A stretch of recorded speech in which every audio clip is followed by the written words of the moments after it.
Hey, what's up, everybody? Welcome back to another episode of Committed Critics, a pop culture podcast where we're not only committed to our opinions, but also each other. Aww. I'm Kevin Lau. I'm Ryan Davis. I'm Zac Wright. And I'm Jordan Spearman. Hi. And today's the first day of the new year. Happy New Year. Happy New Year 2023. Let's hear it for 2023. Woo! Such a gross year. It is a weird number. Yeah, the 23 is a very gross number. But this is also, I believe, the start of season 4 now for us. Oh, God, to reorganize everything. Fuck. No, it's just, we just gotta create new folders and a new playlist. That's all. I mean, I gotta create new folders. I do it like I reorganize my hard drive by this. Oh, okay. Gotcha. It's my version of spring cleaning. Have fun. Fuck. Winter cleaning. Oh my God. Well, as you guys can tell from the topic of this episode, we're going to talk about Spy Family, specifically the first 15 episodes, because that was the Ryan's challenge for us. And Ryan, do you want to give us a little bit of what Spy Family's about? Well, SpyxFamily, as I call it, because I don't ignore the X. I know most people do, but I don't. Mm-hmm. Ryan always paying attention to his exes. Oh my God. Oh, no. My God. Thanks for that, Zac. Anyway. You teed it up. It was too easy. Anyway, Never ignore the X's. Jeez, out of nowhere. Happy 2023. I'm a silly, goofy mood guy. Oh my God. We should have done this at noon. No, I'm kidding. SpyxFamily, basically the premise is there's a spy. His name is Twilight. And so he has to basically infiltrate the enemy country to basically bring about peace. And he has to do that by getting his daughter into a school. But the problem is he has no daughter. He's a spy. So he adopts a random kid who happens to have telepath abilities as his daughter. And he finds a fake wife who also happens to be an assassin for the said country. And so they make a whole family out of that. But none of them know each other's secret except for the daughter because obviously she can read minds. So it's just a little lighthearted family comedy that just goes on. And they occasionally have dark episodes. Twilight's childhood is depressing. We haven't reached that yet. I know. It was very sad. But yeah, wholesome family fun about assassins. So kind of going over our spoiler-free overall thoughts of the show. Ryan, what's your overall thoughts? I mean, obviously I picked it, so I love the show. I consider this my Saturday morning wake up call, because it's lighthearted, it's fun, it's a nice little comedy. It reminds me of when I watched cartoons as a kid. Granted, this one has a few more adult themes in it occasionally, but overall, it's something fun to just palate cleanser from all the other depressing shows that are. Mm-hmm. So yeah, no, I highly recommend it, obviously, but very fun show. Cool. As for me, this show is a show that knows exactly what it wants to do and how to do it. So I instantly love that. However, there is a caveat. there is a guy. There's a guest appearance. This is the not family friendly part. A guy who loves his sister just a little too much. He's a once in a while character, so he's not in every episode after he appears. But they really took a full swing with his character and just whiffed. They did the Looney Tunes style swing the bat multiple times around, falls down on his ass. Man, they really missed. It's not reciprocated. It's played for laughs. But it's still, I have a better idea. We'll talk about it later. But as for readers of the manga, this is a very good adaptation. It's almost panel for panel, as well as adding some stuff to help make the pacing a little bit better as well. How about you, Zac? Honestly, I enjoyed this more than My Hero Academia, even though it's comparing apples to oranges. They're two very different types of different stories. Jordan is going to say a comment later, but I said the concept is fun. I think my biggest takeaway is that I'm not sure if the medium that is anime is for me. I like the art styles. I liked all the characters. I like the concepts they bring. It's always the pacing seems to be tedious for me. Like going to Spy Family, I'm like, okay, I know we got to get moving. Like when it was pitched to us, it made it seem like, okay, we're really going to use that catalyst of Anya, like the daughter, knowing both sides, and like it was made to be seem like it was not like Twilight's on one side and yours on the other side. But during watching these 15 episodes, they weren't really like going against each other. Like they were kind of helping each other more, and you just want to see them kind of team. You want the ultimate goal for them to team up and be a real family, like a real spy family. It's like it's trying to scratch that itch and get to it, where you know where the end point is going to be, but how is it going to get there? And with what's going on in between of where the end point is and where we started, you're like, okay, I wish there was more progression toward that end point, where it's just kind of it's almost like mission of the week kind of things, or like arcs that are tied up in mission of the weeks, where it's like, yeah, all right, it's kind of a sitcom style, but with an overarching plot. Yeah. So it was more something like that, where just like, all right, I wish this had a better pacing style, a more mature pacing style, so that way the audience could be not treated like a child as much. How about you, Jordan? All right. I have thoughts. When Ryan first suggested this and he kind of went over what this show was about, I was completely blindsided. I thought it was going to be more of like a Mr. and Mrs. Smith situation, where they're like yours going after Twilight, like, and Twilight's just trying to do his mission, but like he's yours target. I thought that's what this whole thing was. And so when it wasn't, and they turned out to be just like this happy fake family, I was like, oh, okay.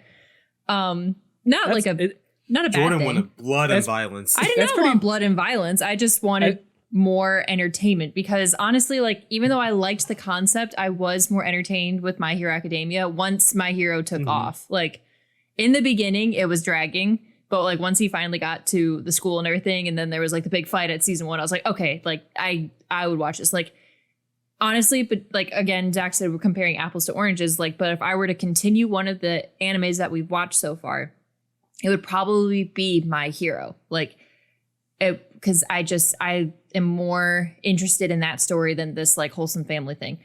But like overall, though, I would just say like I can see why people like this, but it's just not really my cup of tea, or hot chocolate in this case. It just, I don't know. It was good, but like I could take it or leave it. Okay. Fair. It's funny you make the Mr. and Mrs. Smith comparison of it not being that, because a friend of mine watched it and was disappointed that it was a Mr. and Mrs. Smith situation.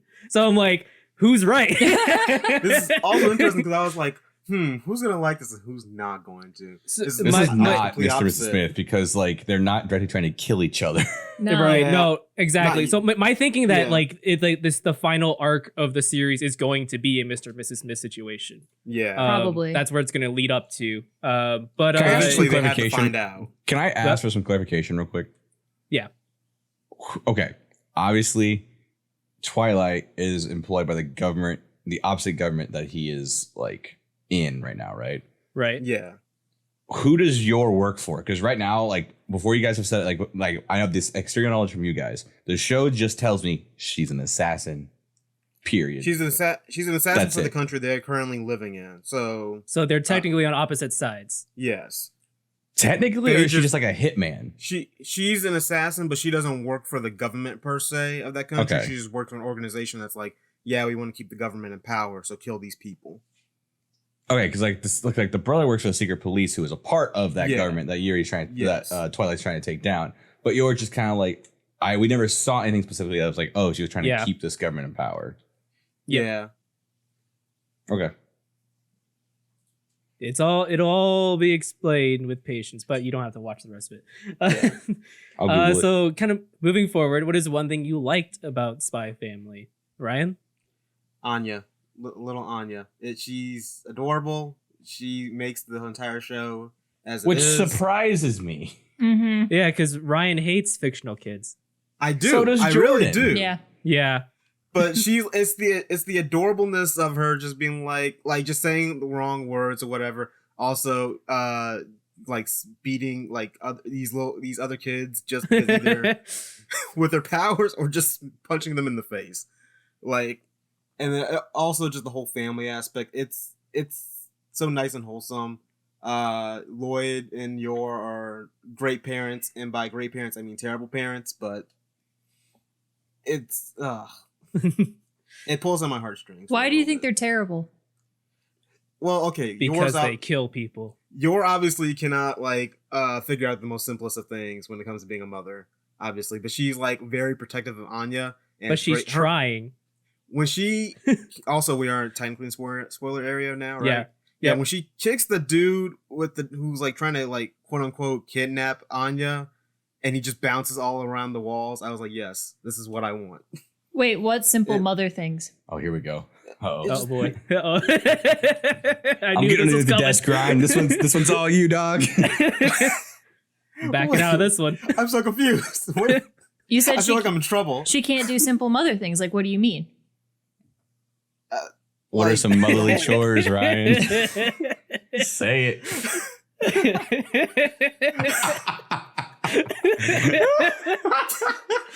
I feel like I walked into a minefield and I'm going to slowly back out. I don't know what I did wrong, but I'm walking Just out now. explain it. What did you mean by multiple things?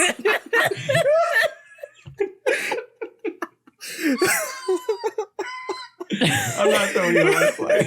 I don't even know. I was The just- only lifeline you guys, back it out. Retract the statement. Retract the statement. That's all you Yours got. a great mother. Yours a great mother. Back out Yours right a now. great mother, I guess. Yeah, There yours we a go. great There you mother. Lloyd's a great father. They're great parents. I love them. Kevin, what did you like? I like this conversation. I want to keep going. So one thing I like about Spy Family is like the wholesome vibes. I need to clip that out. Sorry. Kevin's dying. As this fake family are supportive of each other more than a lot of real families, even though the quote unquote parents are professional murderers and don't even want to be a family. Also, my favorite scene is probably Anya decking Damien in the face, just knock him stone cold. Out of nowhere too. That shit came out of left field. I was like, whoa, That was shit. excellent pacing. It's the blank stare in her face when she does it, though. Little fire in her eyes. Oh my god. How about you, Zach? Yeah, fake family is why I'm here. You're waiting for them to just tell the truth and like team up because like obviously like when they incidentally team up and like when Yor is helping take down like the bomber who is what is his name? What's his name? I don't know, but he's voiced by. He's voiced by Bakugo from Full Metal. Oh yeah. Yeah. Hey, I'm glad you recognize that. Yeah, I was like, wait, I've heard this angsty voice about blowing something up before. I'm like, huh, weird. He's really typecast into one role here. All right. It's almost as if like the dubbing industry has like a pool of actors they pull from. So you're gonna if you watch enough anime dub, you're gonna hear a lot of the same voice actors. Yeah. And it's funny that the typecasting still exists in that pool. Yeah. Oh, it's bad. But yeah, like Yor's trying to help, like those trying to help Twilight without realizing it, and Twilight is like so far behind, it's unreal during this like arc. So like you want them to come together so they like can communicate, like be like a proper like I wouldn't say healthy because like they're still like on the surface level they're a healthy family, like they're two very like trying parents, so they'll try to do the right thing. Yeah, like Kevin, you said, like there's the fake family more supportive of each other than a lot of real families, even though the parents are professional murderers. Like that is so true with this fake like the fake family. I would even say like this is more of a real family than some other families that you see, right? Trauma bonding. Whoa! Yeah. I also like how respectful the parents are to Anya. They don't like just treat her like she's like ultimately Twilight is using her and is using Yor. But man, he's selling it. He's selling it. Well, you can tell that he's letting his defenses down a bit, even though he doesn't realize it. But also, can we just say that his like government like really gave him no options here? Like, hey, we need you to infiltrate this other country. All right, cool. You got to do it with a family. They gave him all these like guidelines to do it with. It's like, bro, you can't like give me the kid. Like, what the fuck? Well, my prediction for like the ending, like with it being a Mr. and Mrs. Smith situation, is that when Lloyd and Yor realize that they've been pitted against each other, they realize that also the people they work for don't have their best interest at heart. Yeah.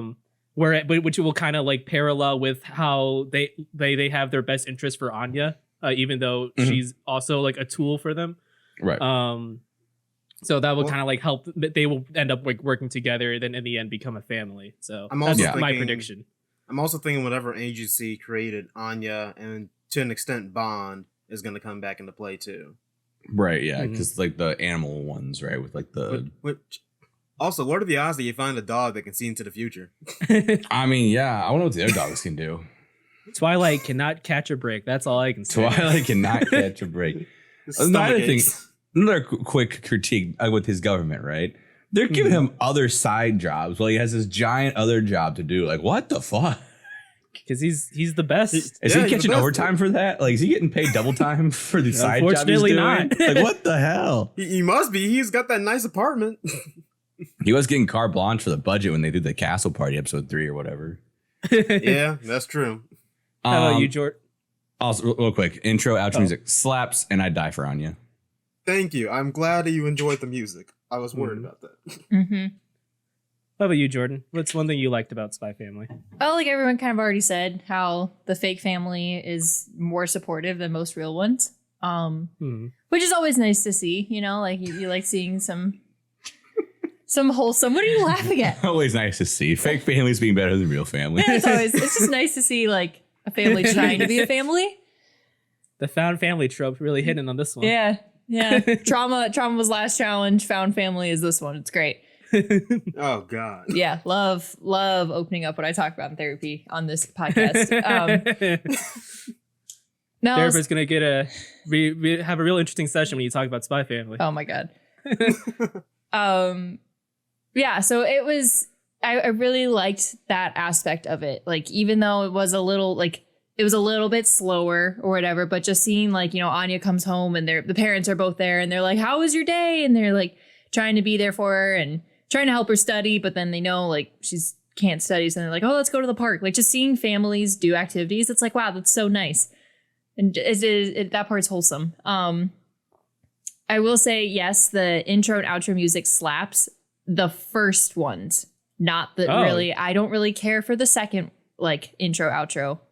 Oh. Interesting. I would also agree. don't really That's fair, care though. for the second intro when is all Just sexy. Like, Yes. what the hell? that was like that's Yeah, not no, very that's that's not fair. very family friendly. Okay, That is fair. Yes. Fair. yeah, like that I will get into it when Censorship we- is different over in Japan. a little Yours bit. is the one anime character I'm actually a little attracted to. And I'm like, all right. And then you see that intro, like, what the fuck?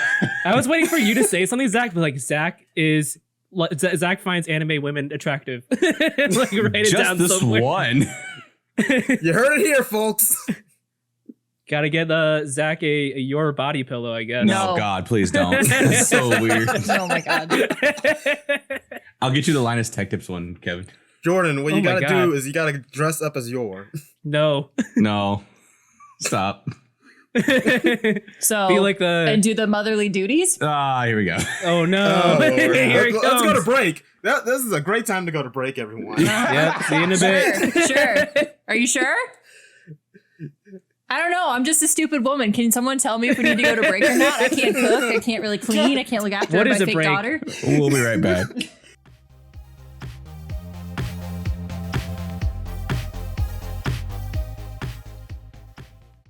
Hey everybody, my name is Jordan, and you've probably heard me on an episode or two, but did you know I also have a baking channel? Bluebell Bake is by the amateur baker for the amateur baker. On the channel, I'll be posting recipes, tips and tricks, and more so we can all learn to better our baking skills. You can find my channel on YouTube at Bluebell Bake, we're currently posting monthly, or on Instagram and TikTok, both at bluebell.bake. Come join our little community where no matter what happens, we keep on baking. Don't you wish there was a pop culture review site that appealed to cinephiles, both professional and casual? Well, look no further than crpwrites.com. New content such as movie and TV reviews, film essays, and more are released every week by writers who crave for movies like every moviegoer craves for popcorn. CRP Writes is dedicated to making sure no one is wasting time or money where they shouldn't be. After all, you have to be able to buy your popcorn and eat it too. crpwrites.com. Casual reviews with purpose since 2018.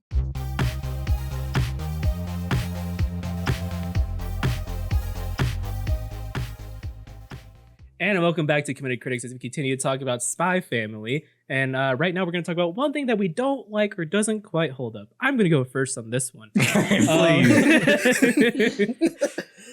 Yuri, the character that loves his sister just a little too much. Again, came out of left field. It happens in a Yuri- flashback. Like, instead of like Yuri and Yor being siblings, if they were just childhood best friends that like they ended up taking care of each other, and then Yor only loved like a brother, I think he would make his scenes like easily 10 times funnier Yes. and not as weird to watch. Or like I said, like Yuri should be that friend zoned incel where it's like, oh, he thinks he should always get out of the friend zone when in actuality he doesn't. You know, Mm-hmm. it It would work yeah. because he's a side character that we don't support. So like it's just pure comedy. It's like if you took Yuri's like whole like personality but put it on Frankie instead. I think it would work a little bit better. I will say that Twilight has Still doesn't a work, but- Twilight has a counterpart similar to Yuri, but they are not siblings. Thankfully. Oh, good. I'm glad that the man can have the non-incestual one.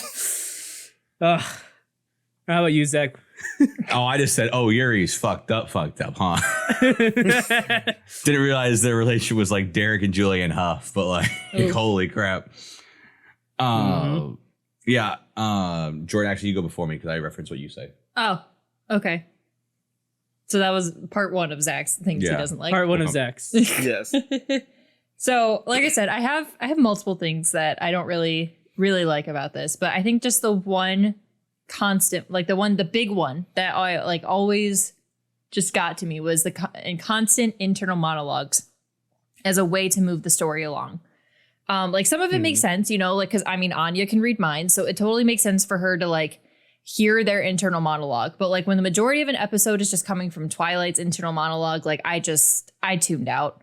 Like it was just, or like we have the narrator, then we have the other internal monologues, and then we have when Anya's reading people's minds, and then it was just like, it just wasn't, it just, I don't know. I did not really care for that at all. And we were talking a little bit about this before we started recording when Kevin mentioned, you know, like how this is internal monologues are used more for younger audience animes.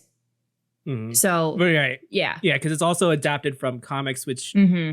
typically uses a lot of internal monologue. And then plus they're pumped. Chapters are pumped out weekly. Mm-hmm. And like to keep the kids' attention span so readership doesn't drop, they have to like use a lot of exposition to keep the story moving instead of wasting using up their time drawing more panels, which they don't have much of already with a weekly schedule. Right. So like that makes sense. It's just I don't know. It's I didn't. It doesn't really quite like work. Yeah. Yeah, it doesn't quite work in the when you put it in a TV show or like in a movie, like because most people don't like internal monologues. Very rarely does internal monologue is included in TV and movies.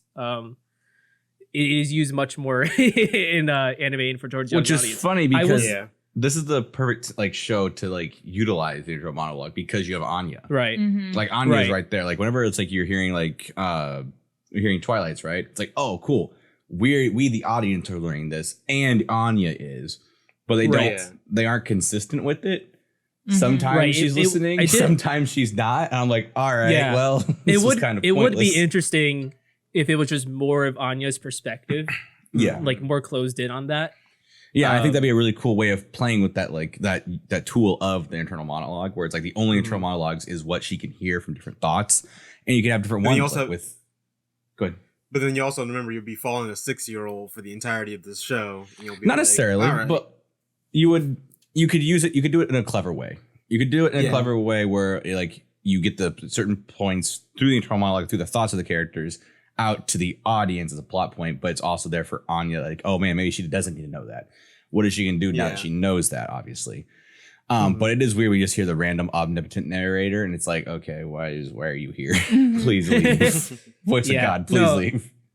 No, so like as I was telling Zach and Jordan before we started recording, like anime aimed for older audiences and also anime aimed for young girls, they tend to not use internal monologue as much, if at all. And whenever Yeah. they do use it, it's much more effective. Where it's like it's truly like you are learning something that cannot be told visually.